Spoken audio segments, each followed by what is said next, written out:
Alrighty, so we do indeed have a game going on now, and gonna go refresh really quickly and pop back to my little compact view here, which makes it all a little bit better, kind of.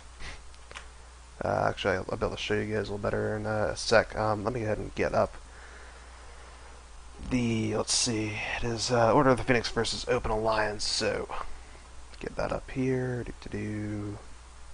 post our little announcement.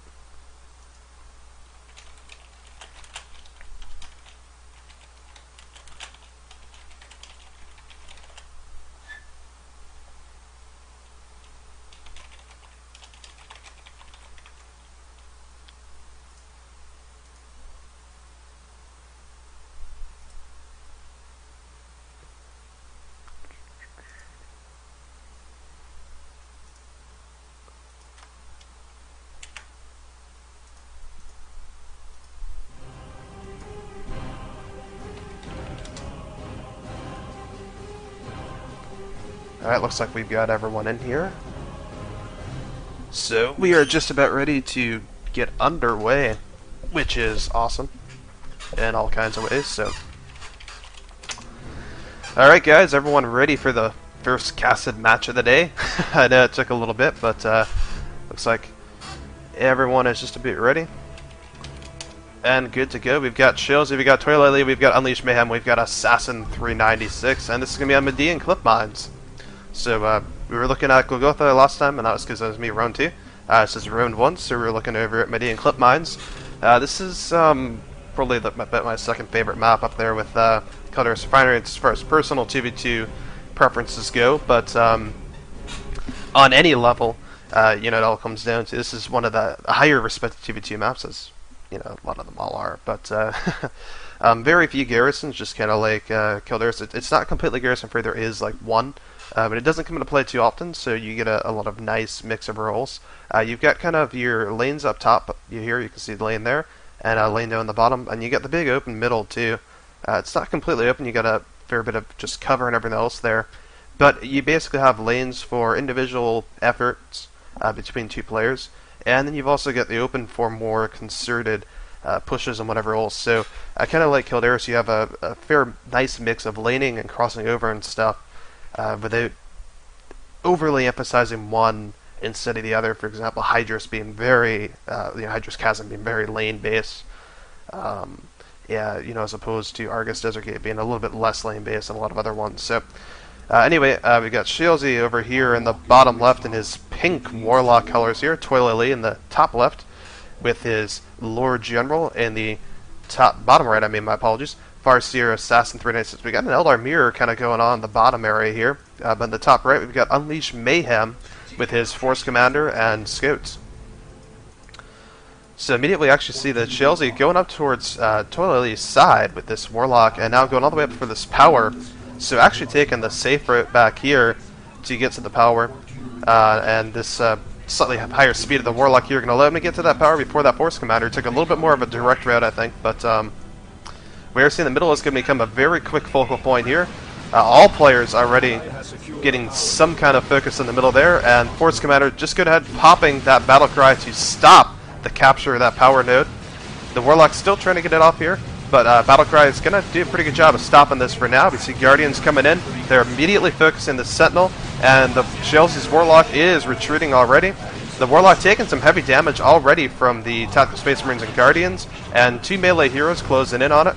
Force Commander tanking some damage, while the Farseer is sitting back here. I'm going to be able to sit there and do some interesting stuff as far as Guide goes, in terms of the amount of synergy that he's got with, or that she has, I want to say, with some of the Space Marine units here as well.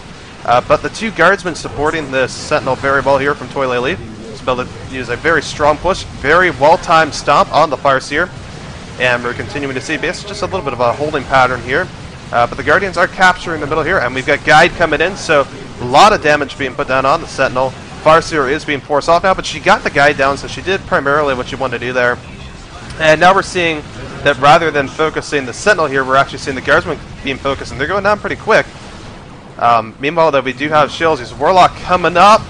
That Guardsman squad will get away with about 37 health, and now we're going to see the Sentinel go away, and the Warlock getting a nice disrupt drop, but not too nice. It does force one Guardian squad to back off, But Tactical Space Marine's still there. We see still full control here in the middle from Unleashed Mayhem, but he's sacrificing all control over his top area in order to do this. Meanwhile, though, we do have Shalesy is building his Shuriken Cannon weapon team, but he's also capturing his opponent's main power. So again, all this focus on the middle, and I know I'm kind of giving into it here and showing you guys maybe just a little too much of it, not too much of anything else, but it is really costing Assassin and Unleashed Mayhem because they're really losing their side-based map control here. Nonetheless, so we see a power sword plopping in here, and looks like we're going to see this just get out of here. Yep, and so again, despite all this effort in the middle here, both players still ceding the middle to Shalesy and Twilight at the end of the day, and are going to have to regain their side map control now to kind of get back in this game. Force composition-wise, we see that Assassin is pulling out Triple Guardian with Rangers, and obviously the Rangers that should be in position here. They should be able to deal with this Shuriken relatively effectively. And we're seeing the Triple Guardians already backing up just to deal with that, and the Shuriken already taking fire from the Ranger squad. Guardians looking for an opportunity to flank in here. Not quite getting it yet. And meanwhile, seeing very nice uses of the Lord General to go ahead and push off those scouts. And now this could be some big trouble here for Unleashed Mayhem. We see that the Sentinel is a pretty nice spot there. Going ahead and getting, oh wow, 2 kills off on those Tactical Space Marine. That wasn't the Sentinel that did it, but it was the Sentinel that set it up for sure. And here the problem is, a nice big hit there from the Force Commander. Go ahead using that Power Sword to good effect to go ahead and get that nice hit there of Battlecry in. The problem then was, though, he just took so much damage, he had to get out almost immediately. And he did get out, but not very quickly there. And meanwhile, power is just absolutely under siege here for Assassin and Unleashed Mayhem. And we can see that they're way behind on that front. Toilet Lee actually can go tier 2 whenever he wants. He is not sure what the holdup is, honestly. He's got basically spent everything he wants or needs to do it. But again, just has not done it yet. On the other front, Shalesy has been spending a lot more power. Sees Merchant's Witchblade is on his Warlock here. And that is causing some problems for the Farseer down there, who's just getting chained knocked back forever. And now Toilet is going tier 2. Seeing the Unleashed Mayhem and Assassin really, though, very low on power. And it looks like we're trying to get triple Guardsmen, or Guardians, I want to say, to grenade the Guardsmen. But that's not going to work here on Toilet Lee. He just spreads his forces out. Eats, you know, 1 model loss there on his most durable and reinforceable of units in the Lord General. And he will take that, and he does take that. And again, we're seeing very good control around the key area of the map here, which is this natural, well, I'd say this is the most natural of the 2 generator farms here, as far as both these things go. But here's the flanking Devastator. It's going to set up and try to contain Toilet Lee. And we are seeing the Lord General's rushing us, but now he's just going to retreat. And now this is going to be a little dangerous for the Sentinel, actually. But again, Toilet Lee already just about tier 2. And actually, not even enough firepower, I don't think, here to take out the Sentinel. It's being repaired faster than we can see Unleashed Mayhem damage it. And now with the shield here guarding this Shuriken weapon team, I don't think the Rangers are going to dislodge it. So we're going to see another flank attempt here from Assassin. And flank attempts are fine and all. And obviously, they're things you want to be doing. But the issue with flanking, and you know, it takes quite a bit of time to go ahead and pull off that flank. So all that the time now, this is now still in Shalesy and Toilet Lee's hands. So again, even if this is successful, and there's a decent chance that it might well be. And now here come the Banshees, and they're going to take quite a bit of damage, and they'll get forced off though. It was kind of just waiting to see if Shalesy was going to go ahead and try and get some damage in there on the Guardians, or if he was going to back out and just be conservative. And he chose to be conservative there, which at this point there really isn't a reason why not to be. Meanwhile, Sentinel very low, and it does go down from the Force Commander there, but just as the Sentinel goes down, a Chimera is coming out, so that may not really help, unfortunately, as much as it could have, but you know, it will always help in some way or another, and the specific way that it helps here is, of course, that when you're loaded up on tier 1 there, having just one less thing to deal with always helps. Power-wise, we can see Unleashed Mayhem is just down on the rubber right now. It's not a concern getting to tier 2, it's just surviving now, getting map control back, and then you can think about tier 2, which honestly is how you've got to think about it at this point. Nonetheless, so we see that Shalesy's sitting pretty nice here, not Again, in some cross between conservative and aggressive here.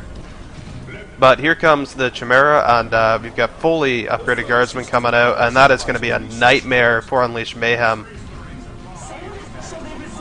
Meanwhile, we have upgraded Banshees and a slightly early grenade there, and that could be the death knell of that Ranger squad. But a very nice kinetic pulse sends them right back into the suppression range of Devastator Marines. Very nice teamwork there.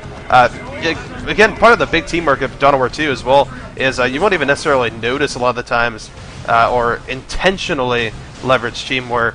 But, you know, just kind of having the presence of mind to know, oh, okay, it's good to use kinetic pulse here, and then I recognize that my ally's got this set up.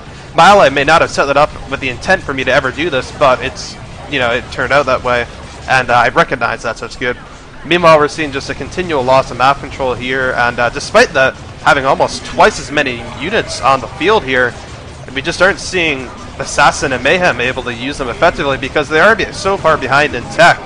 Now this Devastator squad getting pounded by the global here from Toyle Lee's Lord General, the Basilisk creeping barrage there. And they do lose one model, not too much other than that, but the big thing here again is the map control loss now from this Chimera. We do get a grenade flank in on the Shuriken, and the Farser comes around now finally, but again, so many things forced off before that even happened, right? That's just getting to a point here for Assassin, unfortunately, where it worked, but it took so long to work, unfortunately. Now we have Warp Spiders right on top of this Devastator squad, which is not moving. Now it's finally moving. Assault Space Marines are using this time now to go and gang up on the Shuriken team, but Devastator is going to be saved just by the grenades there, which seem to have spooked Shilzy enough to pull some of his forces back there that may have been able to just keep going, honestly. And again here, we're seeing no effort by Mayhem or Assassin to get out of Tier 1. And, you know, that's completely understandable, given the situation and all. It's not easy to get out of Tier 1 when your main generator farms are all in very poor positions at the moment in terms of survivability. But they are trying, and they are looking to keep this going, but here come Banshees, upgraded Banshees, that all over these Assault Space Marines, now fleet of footing, and it looks like they should be able to catch them. There they do. Down goes that Assault Space Marine squad. That is huge anytime you lose Power Crossing squad in Tier 1. But we see that Shilzy paid pretty dearly for that. He lost his War Spires. I'm not sure if that was due to just lack of micro them, or just being a little too aggressive with them, or what. Now, at this stage of the game, you can certainly give up some micro to go ahead and take some losses and inflict some on your opponent and still be quite alright. But you want to be careful about not being too careless either, so. I said, by the way, there's something interesting. Oh, there is a webway gate there. And this somehow, we have some back gate bashing going on here from Assassin. What is this? This is an Annihilate? This is an Annihilate? Oh, look at this. I'm not even sure how he got that back there. He must have used Farsight. But, getting the back gate here anyway. Maybe some kind of last-ditch attempt. Again, without the map control, it probably isn't going to matter because victory points are going to overcome this. Very nice usage here of the Commissar's ability to execute here and stop the squads, turn them around, and looks like they were retreating out and everything. But you got a Chimera here, you can force that up and get the kill out on that Force Commander with it. Problem. But moral victory is what Assassin's saying back here. Still doesn't have too much there, and but he at least got a parting shot in, so killing one turret, now meeting the other slightly better upgraded Banshee squad and everything. I don't think that's going to work out too well, but nice try there by Assassin. But ultimately, Shilzy totally take that 500 to nothing, and don't really break a sweat while doing so. So we'll have to see if there's any adjustments coming up in Tier 2 here for either squad really to see if they can bounce back. And if they can, then how they are going to figure out to bounce back here. So again, interesting thing in Dawn of War 2, always a lot of time you'll see that the champion is very rarely, if you look at the bars, the one you would expect it to be, and also very rarely the one with the best unit score. Building more power, capturing more points, and leveling your hero more always seems to go ahead and get that champion award. But either way, all players, you know, on that side, locking it down and playing well.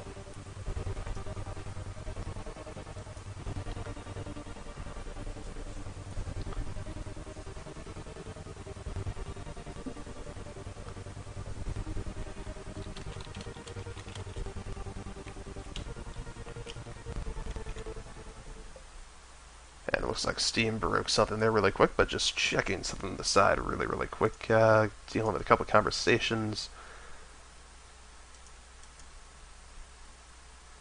And there we go. Alrighty, sorry about that.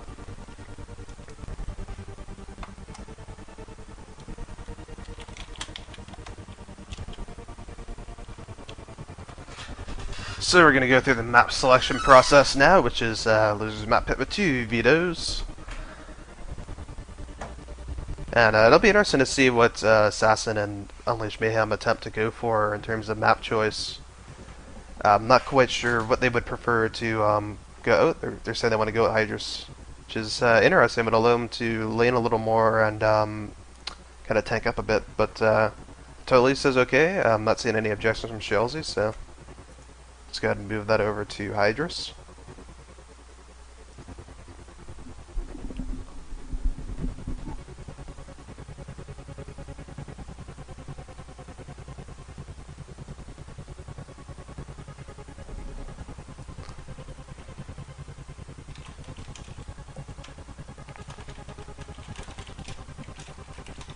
Alright, so everyone seems all readied up. So Hydrus Chasm is an interesting map.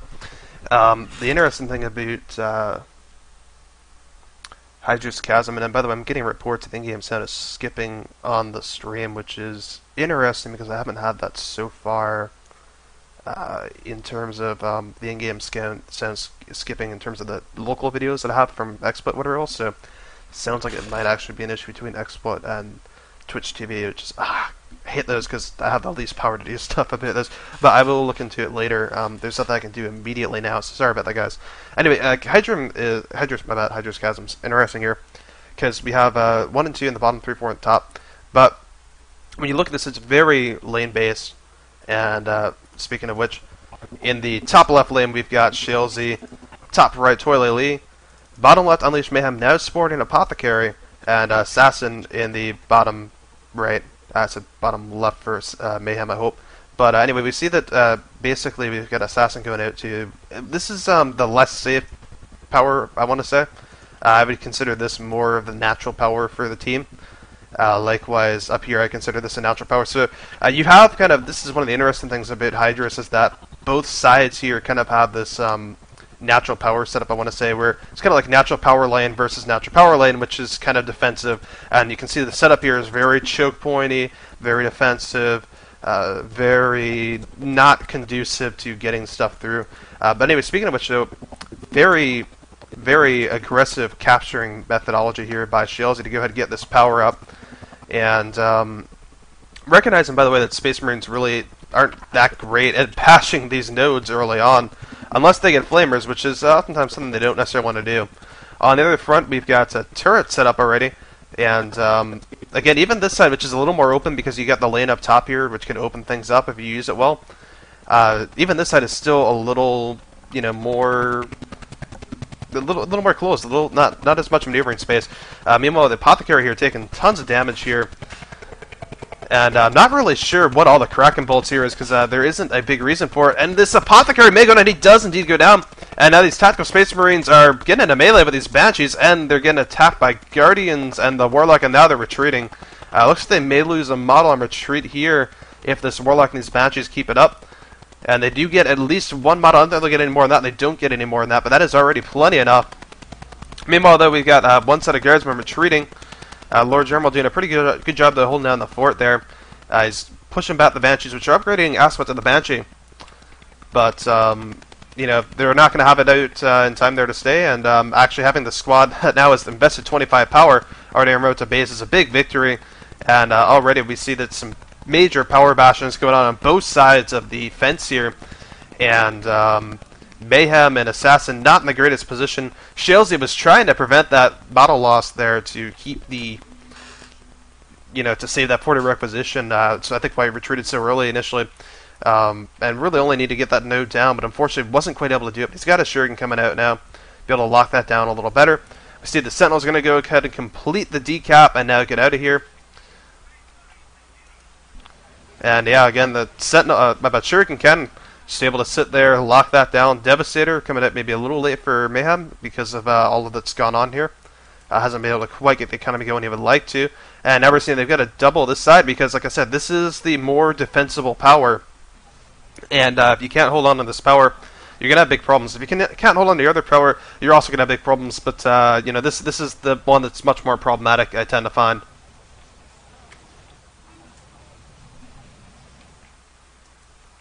But this is a very strong push here, as long as it can be worked into a proper flank here. And we are seeing scouts coming around the side, tactical space marines coming around as well. And looks like the attacks are nothing's gonna get engaged in melee here. The scouts might have had an opportunity to, and they're gonna try now. Nope, they're not actually. They're backing up, and we're still seeing a very nice job here done by Toilet, just using Imperial Guard defensively there, with the two guardsmen build with the Sentinel there, alongside the Lord General, able to just kind of push up very steadily. Meanwhile, Assault Space Marines are coming out and looking for this Shuriken. They've been eyeing that ever since they got out of the teleporter there. But they're not going to be able to do too much more because we have a second Shuriken coming out. We already have the Banshees, and the Sentinel doesn't seem to stop ready. It gets it ready now, just a little late for it, though.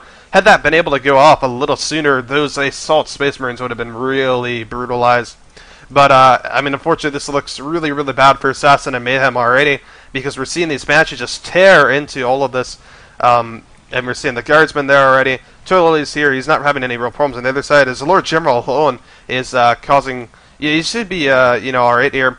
In terms of, you know, the Assassin will have no problem pushing. It's just the Lord General, right? But certainly, the mere fact that the Lord General is able to delay anything at all is a big benefit to Toilet there. Now he's able to move back over. His doing a very good job here of keeping the Sentinel repaired at all times, and allowing it to take a lot of damage. Sentinel management's very good, as you guys have no doubt seen, in terms of allowing it to take a lot of damage without it ever really being in proper danger.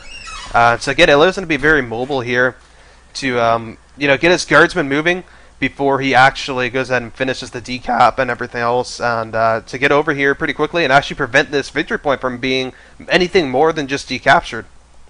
Now he's going to run into some problems here by actually running into that Shuriken. That's a little problematic, but again, we see he is tier 2. He's getting that Chimera out pretty early here. By early, I don't necessarily mean like earlier than usual as far as his build would go for something like this, but just early in terms of compared to everything else that's going down here. In the meantime, we do see a dead Shilzy cast Warlock. Oof. So not 100% sure what happened over there, but despite the fact that Mayhem is pushed just about all the way back here.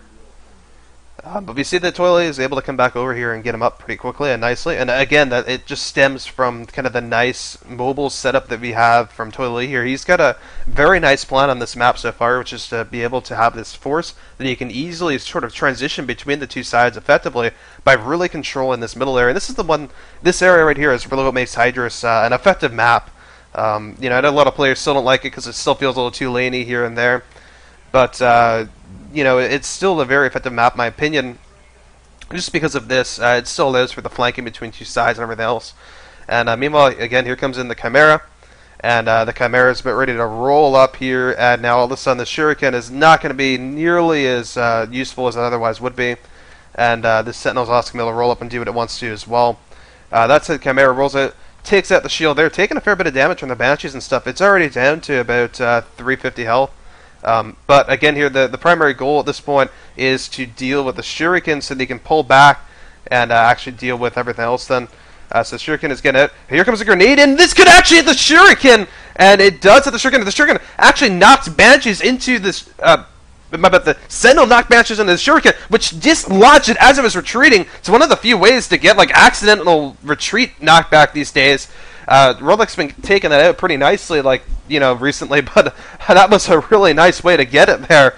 And it was almost pure luck, or I'm not 100% sure, it may not have been pure luck. That may have been his intent the whole time, but certainly has to be on the upper end of what you can expect to get out of that.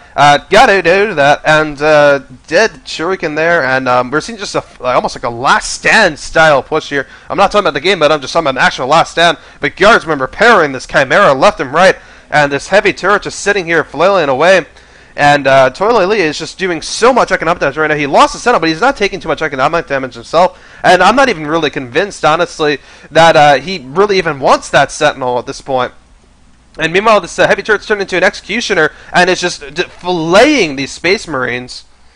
And this Farseer is laying into these Guardsmen, but, you know, ultimately, this is not a winning battle for her. And she's going down, and just about everything here is looking bad for her Assassin Unleashed Mayhem, and it's 497 to 0, so they did manage to bleed a few victory points off, but I guess technically improving from last time. Nonetheless, though, we're going to see the Toilet Lee and Chelsea will take the Series 2-0.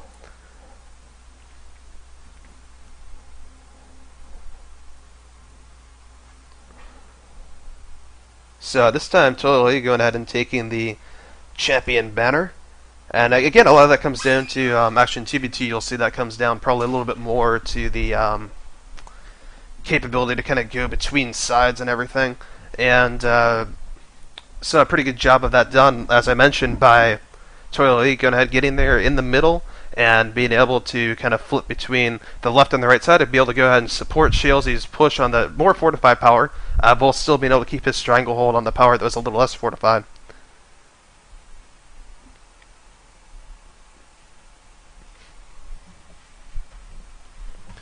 So a good game to all players, and looks like Toilet Lee and Chills will move on. This actually was a round 1 game, by the way, guys.